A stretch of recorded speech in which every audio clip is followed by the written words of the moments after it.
Assalamu alaikum viewers and welcome back to my channel Study Law with Bushra.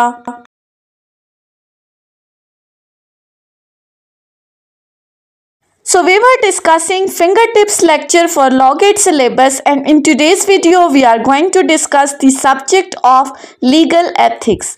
But before starting the discussion, I request you all to please subscribe to my channel and don't forget to press the bell icon for latest updates. Do share this video with your friends and don't forget to comment your feedback. So let's move towards the discussion. अब ये legal ethics से क्या मुराद है? तो legal practitioner and bar council rules 1976 को अगर आप खोल के देखें तो उसका चैप्टर 12 है, जिसके अंदर cannons of professional conduct and etiquettes of advocates को डिस्कस किया गया है कि एक एडवोकेट का जो रवैया है वो किस तरह का होना चाहिए। इखलाकियात को बेसिकली डिस्कस किया गया है। ये लॉ गेट के हवाले से बहुत ही ज़्यादा इम्पॉर्टेंट है, क्योंकि इसके सॉलिड हमारे पास जो हैं वो 10 मार्क्स होते हैं और इसका जो टोटल कोर्स है वो तकरीबन 4 पेजेस पर मुश्तमिल है। सो सिंपल सा कोर्स है। अगर आप 1 घंटा बैठकर भी इसको आराम से पढ़ेंगे तो आप इजीली इन 10 मार्क्स को कवर कर सकते हैं। अब इन लीगल एथिक्स के अंदर बेसिकली 4 चीज़ों को डिस्कस किया गया है। एक एडवोकेट के एटिकेट्स को डिस्कस करते हुए कहा है कि एक एडवोकेट ने किस तरह का रवैया रखना है, किस तरह के मैनर्स होने चाहिए, किसकी तरफ किस तरह से होना चाहिए। सो 4 चीज़ों को डिस्कस करते हुए कहा है कि एक एडवोकेट का रवैया उसके फेलो एडवोकेट्स के साथ किस तरह का होना चाहिए, फिर जो क्लाइंट उसके पास केस लेकर आ रहा है उसके साथ किस तरह का रवैया होगा, कोर्ट को आपने किस तरह से एड्रेस करना है, कोर्ट के साथ आपका रवैया क्या होगा, एंड लास्टली जनरल पब्लिक के साथ एक एडवोकेट ने किस तरह से बर्ताव करना है, उसका रवैया किस तरह से होना चाहिए। सो अदर एडवोकेट्स के साथ हमारे रूल्स डिस्कस हुए हैं। रूल नंबर 134 से रूल 143 तक ऑलमोस्ट, क्लाइंट के फिर 145 से ऑनवर्ड्स 157 या 158 तक, फिर कोर्ट्स के 159 से ऑनवर्ड 166 तक और लास्ट में 167 से 176 तक ये रूल्स डिस्कस हुए हैं। सो सिंपल से 4 से रूल्स हैं। हम ऑलरेडी इन पर एक डिटेल लेक्चर अपलोड कर चुके हैं, जिनमें हमने सेपरेट वीडियोस के अंदर इन सेपरेट कैटेगरीज को डिस्कस किया था। लेकिन आज की इस वीडियो के अंदर हमने देखना है कि लॉ गेट के हवाले से इन टॉपिक्स में से क्या क्या क्वेश्चंस आ सकते हैं, क्या क्या एमसीक्यूज आ सकते हैं। सो अब जो पहली चीज़ जो आपने याद रखनी है वो क्या है कि इस पूरे लीगल प्रैक्टिशनर और बार काउंसिल रूल्स के अंदर वर्ड यूज हुआ है शैल नॉट, मस्ट या मस्ट नॉट, यानी कि ये सारी की सारी मैंडेटरी प्रोविजंस हैं। इनके ऊपर किसी भी तरह की कोई भी डिस्क्रिशन नहीं है। मे का वर्ड कहीं भी यूज़ नहीं हुआ। सो यहाँ से एक चीज़ क्लियर हो जाती है, अगर कहीं पर मे के हवाले से कोई एमसीक्यू दिया होगा तो आपने उस मे के ऑप्शन पे टिक नहीं करना, क्योंकि ये सारी चीज़ें जो हैं ये नेगेटिव रूल्स हैं। जिस नेगेटिव रूल्स से क्या मुराद है कि तकरीबन रूल्स के अंदर नॉट का वर्ड यूज़ करते हुए कहा है कि एक एडवोकेट ये चीज़ें नहीं कर सकता, ये चीज़ें उसके इखलाकियात में नहीं आती। सो अब हम 1 बाय 1 डिस्कस करते हैं। सबसे पहले देख लेते हैं the conduct of an advocate with regards to the other advocates. बाकी एडवोकेट्स के साथ उसका किस तरह का रवैया होना चाहिए। सो ये स्टार्ट होता है रूल नंबर 134 से। रूल नंबर 134 क्या कहता है? It is the duty of advocate to uphold all the times. अब ये वर्ड आपने देखना है, dignity and high standing of his profession as well as his own dignity and high standing as a member।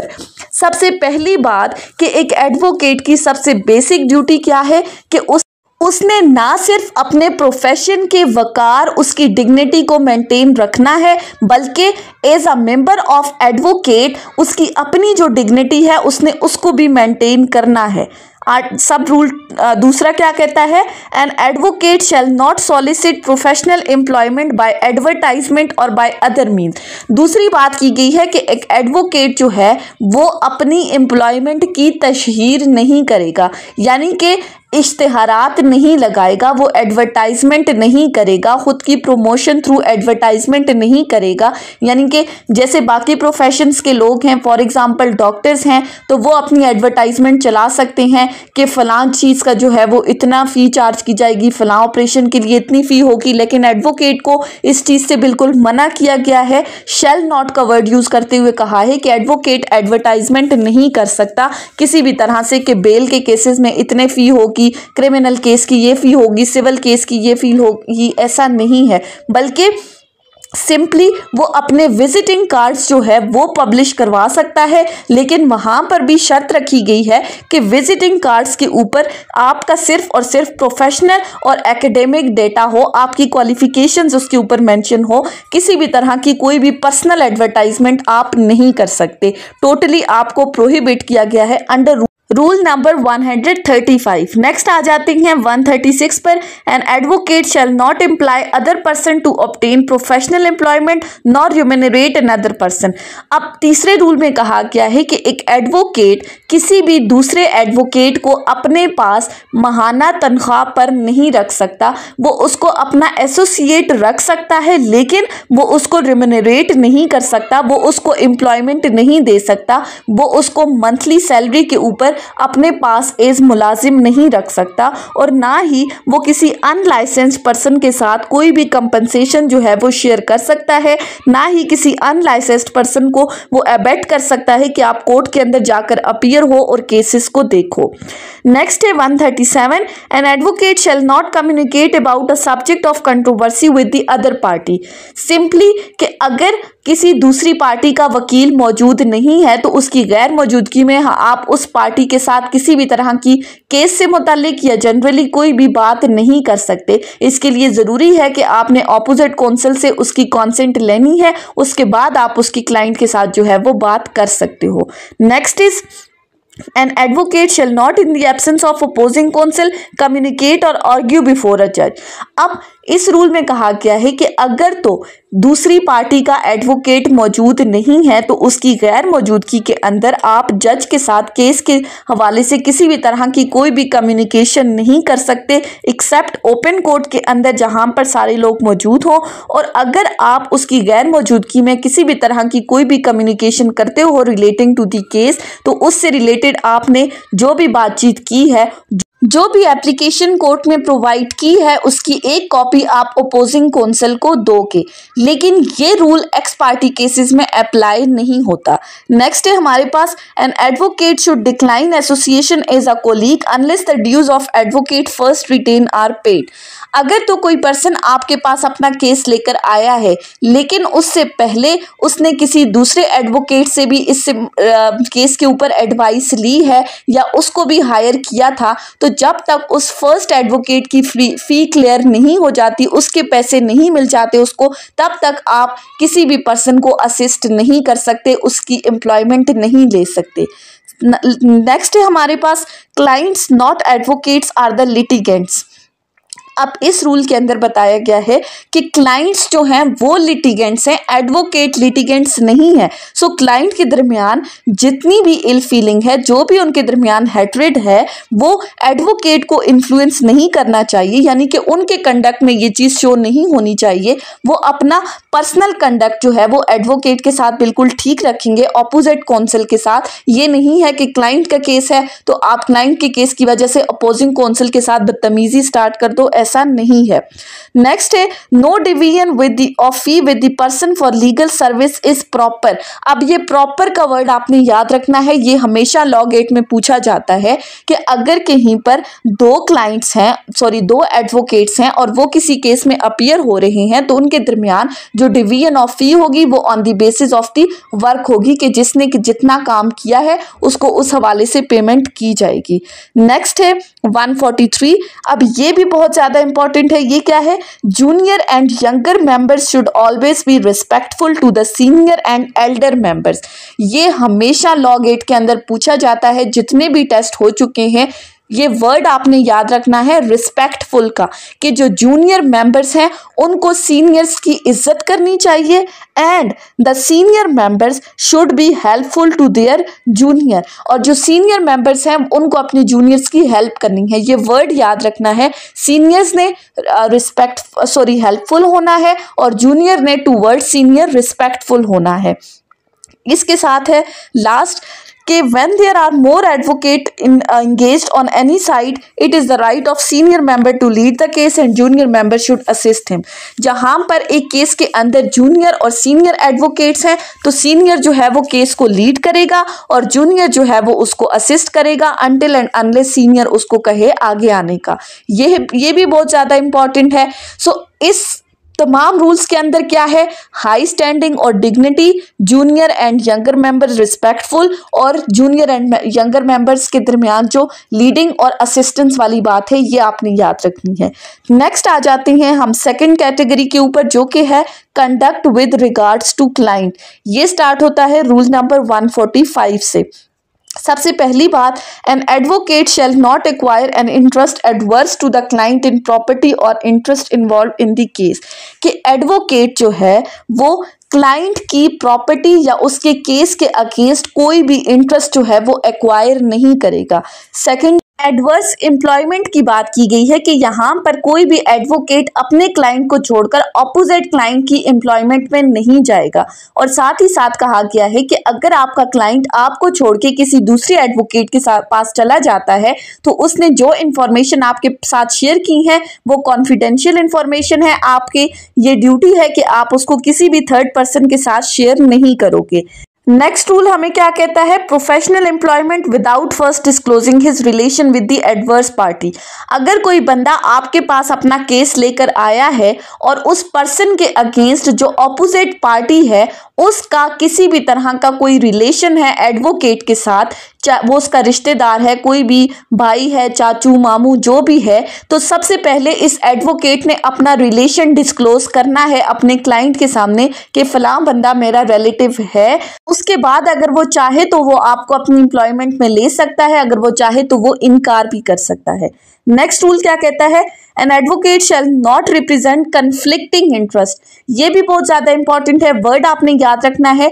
इससे मुराद क्या है कि एक एडवोकेट जो है वो अपने क्लाइंट के साथ साथ दूसरी पार्टी को जो है उसको सपोर्ट नहीं कर सकता, यानी कि अगर किसी केस में आप एक पार्टी को सपोर्ट कर रहे हो तो दूसरी पार्टी की सपोर्ट में आप उसी केस में नहीं आ सकते।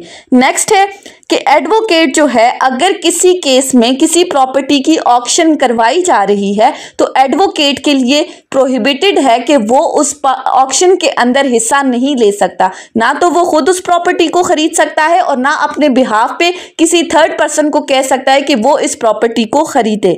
Next is an advocate shall not commingle the property of his client with his own, कि एक एडवोकेट अपने क्लाइंट की प्रॉपर्टी को अपनी प्रॉपर्टी के साथ मिक्स नहीं करेगा और जो भी उस प्रॉपर्टी से रिलेटेड जितनी भी चीजें हैं वो अपने क्लाइंट को प्रोवाइड करेगा। Next is an advocate shall not advise the commencement of prosecution और डिफेंस ऑफ द केस। इसमें कहा गया है कि कोई भी एडवोकेट कमेंसमेंट ऑफ केस के लिए किसी भी पर्सन को एडवाइस नहीं करेगा, यानी कि आप किसी भी पर्सन को नहीं कह सकते, मुकदमेबाजी के लिए उसको अबैट नहीं कर सकते कि तुम फलां एक्ट कर लो, उसके बाद जो कुछ होगा कोर्ट में देखा जाएगा, मैं तुम्हें सपोर्ट करूंगा। सो एक एडवोकेट ऐसा कोई भी एक्ट नहीं कर सकता जिससे वो दूसरे पर्सन को इंस्टिगेट करे कि आप केस फाइल करो, आप FIR करो, आप फलां एक्ट परफॉर्म करो। Next is an advocate in his professional capacity shall not advise the violation of the law।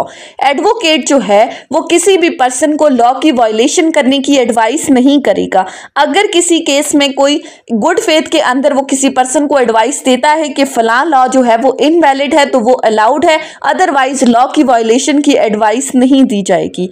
Next is कि अगर किसी केस में आपने किसी पर्सन को जो कि एक्यूज्ड है आप उसको डिफेंड कर रहे हो तो आप अपनी पूरी कोशिश करोगे उस पर्सन को डिफेंड करने के लिए, जितने भी फेयर एंड ऑनरेबल मींस हैं उन तमाम मींस को यूज करते हुए जो कि लॉ आपको परमिट कर रहा है, आपने उस पर्सन को जो है वो इंसाफ दिलाना है। लेकिन ऐसी सूरत में आपने अपना पर्सनल ओपिनियन बिल्कुल साइड पर रखना है, आपके पर्सनल ओपिनियन को वैल्यू नहीं दी जाएगी। लास्ट है कि आपने फिक्सेशन ऑफ फी किस तरह से करनी है क्लाइंट्स के साथ। तो फी फिक्स करते वक्त आपने कुछ फैक्टर्स को मद्देनजर रखना है, जितना आपका टाइम कंज्यूम होगा, जो लेबर रिक्वायर्ड है, बाकी केसेस को आपने देखना है कि अगर वो इससे इफेक्ट हो रहे हैं या नहीं, या फिर कस्टमरी चार्जेस यानी कि बार में बाकी तमाम एडवोकेट्स इस तरह के केसेस के कितना चार्ज कर रहे हैं। तो इन तमाम चीजों को मद्देनजर रखते हुए फिर आपने अपने क्लाइंट के साथ फी जो है वो फिक्स करनी है। नेक्स्ट है कि एक एडवोकेट कभी भी अपने क्लाइंट्स के लिए विटनेस अपीयर नहीं हो सकता, विटनेस के तौर पर नहीं आ सकता। अगर वो ऐसा करता है तो फिर उसने उस केस में एडवोकेसी को छोड़ना होगा, लेकिन जहां पर एंड्स ऑफ जस्टिस के लिए जरूरी है तो फिर वो एज अ विटनेस अपीयर हो सकता है उस केस के अंदर। लास्ट कहते हैं कि अगर किसी दिन कोई एडवोकेट, कोई ऑपोजिट कौंसिल किसी भी अपनी पर्सनल रीजन की वजह से अपीयर नहीं हुआ तो आप उस एडवोकेट को बाउंड नहीं कर सकते कि इस केस का ट्रायल तो आज ही होना चाहिए, इस हियरिंग में लाजमी कोई ना कोई जो है वो प्रोसीडिंग्स होनी चाहिए। सो अगर केस का ट्रायल अफेक्ट नहीं हो रहा तो ऐसी सूरत में आप ऑपोजिट कौंसिल को बाउंड नहीं कर सकते कि वो कोर्ट के अंदर आके केस को फर्दर प्रोसीड करे।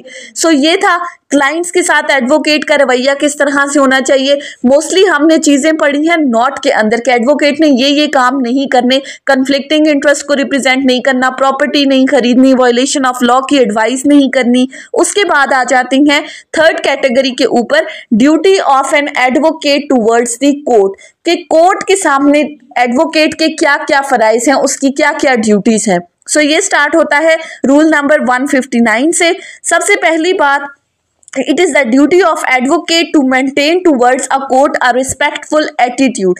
सबसे पहली बात कि आपने कोर्ट को जब एड्रेस करना है तो आपने उसको रिस्पेक्टफुल एटीट्यूड से करना है, आपने कोर्ट को रिस्पेक्ट देनी है, इज्जत से आपने कोर्ट को पुकारना है। यानी जज के सामने जब आप केस प्रेजेंट कर रहे हो तो आपने पहले उससे परमिशन लेनी है कि मैं केस को प्रोसीड करूं। अगर वो आपको अलाउ करता है तो फिर आप अपना केस लेकर चलोगे। सेकंड है कि एडवोकेट अगर किसी केस में किसी बंदे की टेस्टिमनी जो है वो बहुत जरूरी है तो आप उस विटनेस को सिर्फ ये कहकर आप उसको कोर्ट में गवाही देने से नहीं रोक सकते कि अगर कोर्ट ने तुम्हारे खिलाफ कोई फैसला किया तो मैं कोर्ट में तुम्हें सपोर्ट करूंगा। ऐसा नहीं है। अगर किसी केस में किसी बंदे की गवाही जरूरी है तो एडवोकेट की ये जिम्मेदारी है कि उसने कोर्ट में उस बंदे को प्रोड्यूस करना है।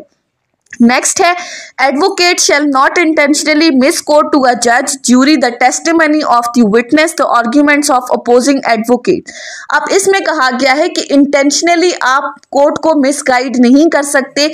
आपने ना तो विटनेसेस की जो एविडेंस है उससे मुतालिक जज को जो है वो मिसगाइड करना है, ना अपोजिंग एडवोकेट के आर्ग्यूमेंट से रिलेटेड, ना ही जो लॉ है, जो स्टैट्यूट है, जो बुक में जो चीज़ लिखी हुई है उससे हटकर आप कोर्ट को जो है वो जानबूझकर सिर्फ इस वजह से कि वो आपके फेवर में फैसला सुना दे आपने मिसगाइड नहीं करना।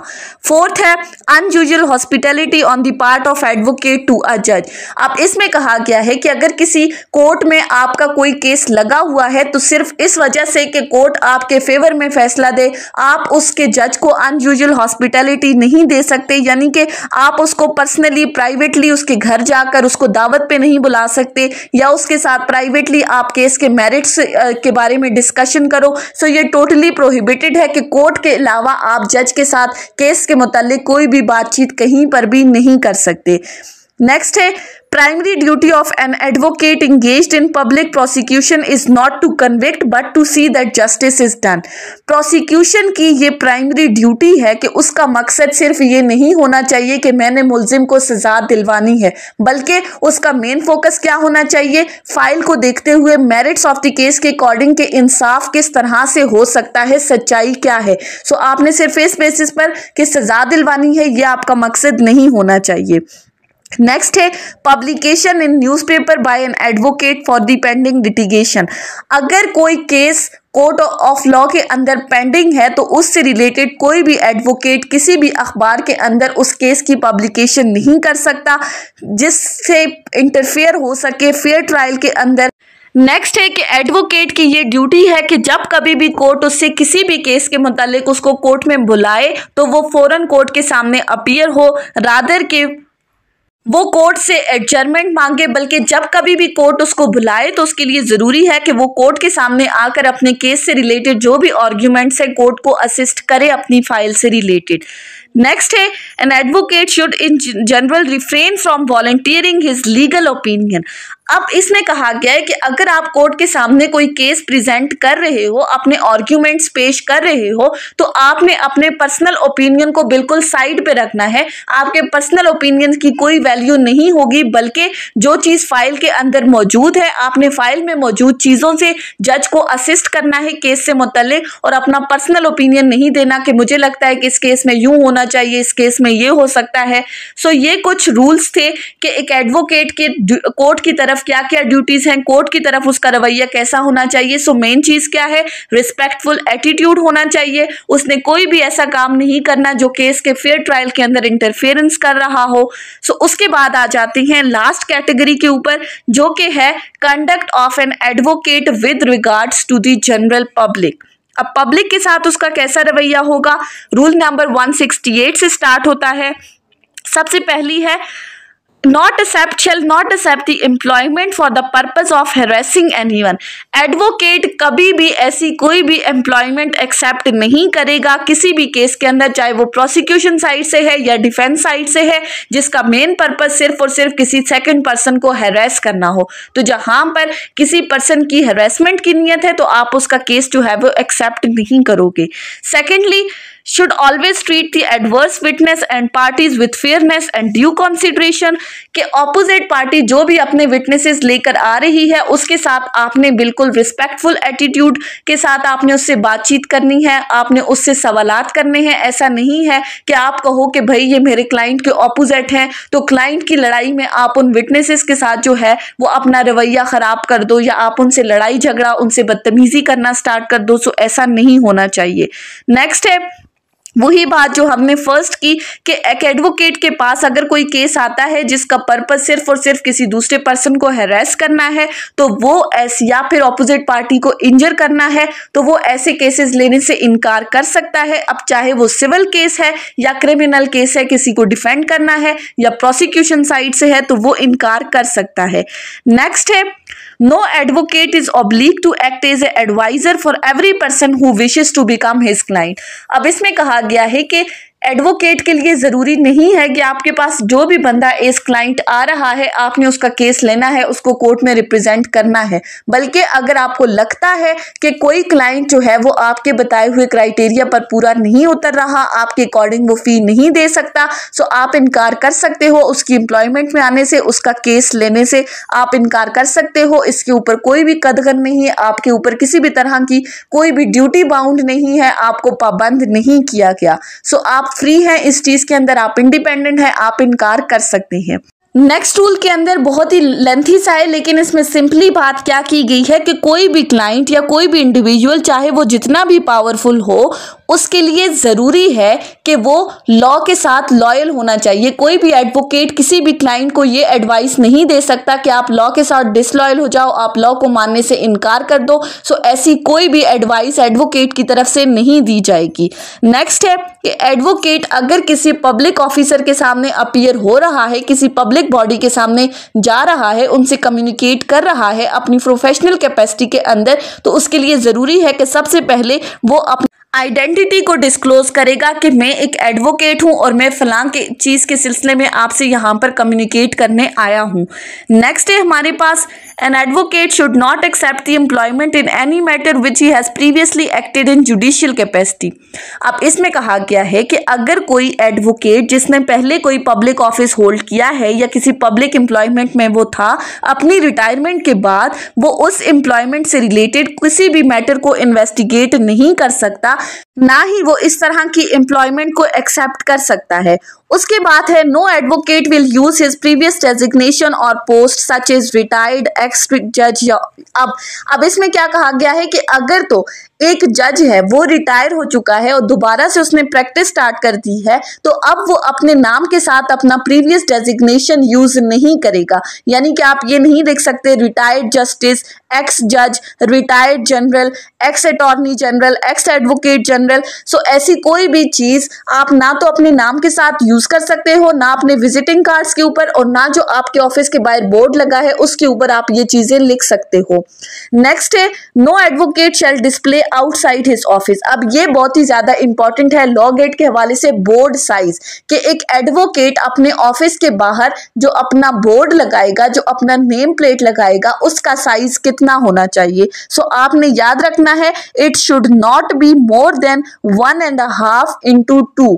ये साइज होना चाहिए, 1.5 से 2 फीट का बोर्ड वो लगा सकता है, इससे ना तो बड़ा और ना ही छोटा बोर्ड वो अपने ऑफिस के सामने डिस्प्ले कर सकता है।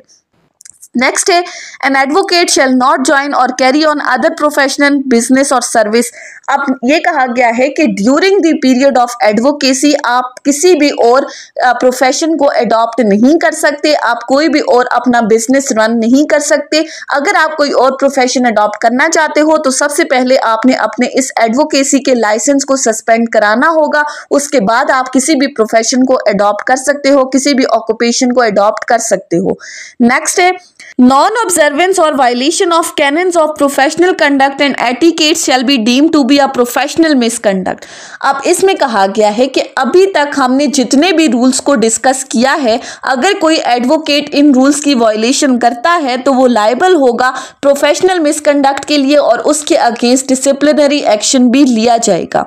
इसके साथ जो लास्ट रूल है वो कहता है कि नॉन ऑब्जर्वेंस और डिसीजन और instructions of Pakistan bar council by any bar council, कि पाकिस्तान बार काउंसिल की तरफ से जो भी इंस्ट्रक्शंस दी जाती हैं, जो भी हदायत दी जाती हैं, जो भी डिसीजंस होते हैं, अगर किसी भी बार काउंसिल का कोई भी मेंबर्स उनकी वायलेशन करता है तो उस सूरत में वो लायबल होगा ग्रॉस प्रोफेशनल मिसकंडक्ट के लिए। अब ये वर्ड आपने याद रखना है, इन रूल्स की वायलेशन करेगा तो प्रोफेशनल मिसकंडक्ट होगी, पाकिस्तान बार काउंसिल के बताए हुए रूल्स की वायलेशन करेगा तो वो ग्रॉस प्रोफेशनल मिसकंडक्ट होगा। सो ये लीगल एथिक्स के हवाले से कुछ रूल्स थे जिनको हमने डिस्कस किया है। लॉ गेट के एमसीक्यूज के हवाले से हमने 4 कैटेगरीज को डिस्कस किया है और उसमें हमने इंपॉर्टेंट एमसीक्यूज भी आपको हाईलाइट करवा दिए हैं। अब आप अपने नोट्स खोलकर एक बार अगर रीडिंग कर लेते हो तो आपको इजीली समझ में आ जाएगा। So that was all about today's lecture. I hope कि आपको ये लेक्चर समझ में आया होगा अगर आपने इस वीडियो को अटेंटिवली सुना है तो। सो अगर आपको ये वीडियो अच्छी लगी है तो इस वीडियो को लाइक करें, कमेंट करें और चैनल को जरूर सब्सक्राइब करें। Thank you so much for watching this video. Till then अल्लाह हाफिज।